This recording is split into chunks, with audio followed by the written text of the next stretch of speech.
You know, Bev, the one reason that you've lived so long is because you would never sing more than 2 verses of a song.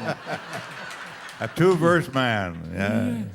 You never would. I know some gospel singers will sing verse or 2.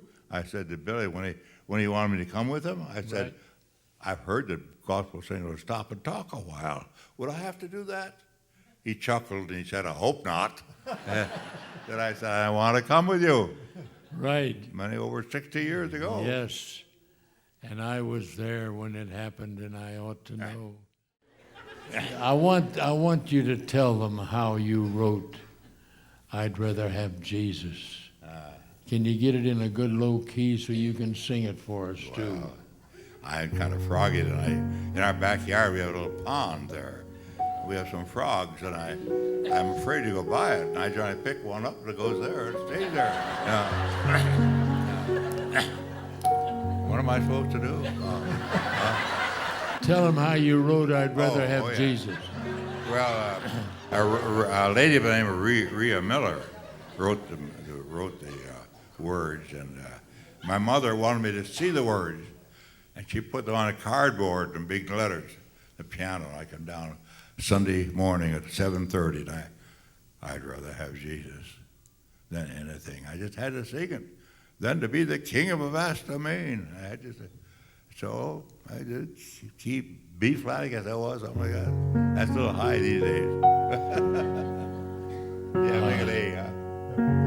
I'd rather have Jesus. Well, you sing it with me, come on. I'm too froggy tonight. Lord,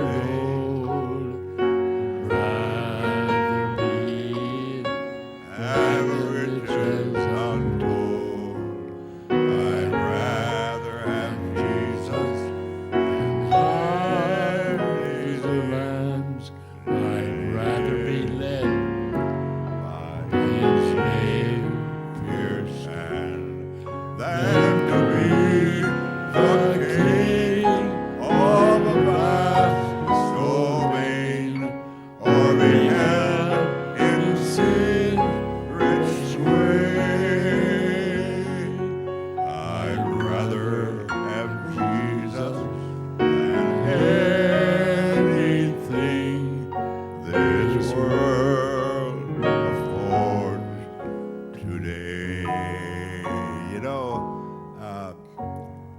Chief Whitefeather Yes. never made the Met, but he could sing opera.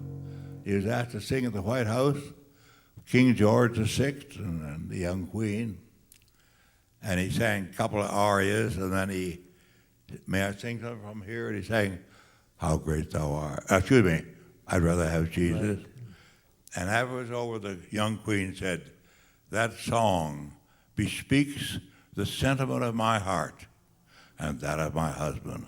You know, King George VI was Right. known as a spiritual Right. man. Yes. He had a bent for the Lord. And tell them what happened when your mother heard you sing it, and she came around and you looked and she was having standing. her devotions in the next room, and she put I looked up at her, tears in her eyes, you know. My precious mother, yeah. But then you went to the church that day and you sang it that morning. That's right. Yeah, mother picked up the tune. Yeah, it's a long time ago.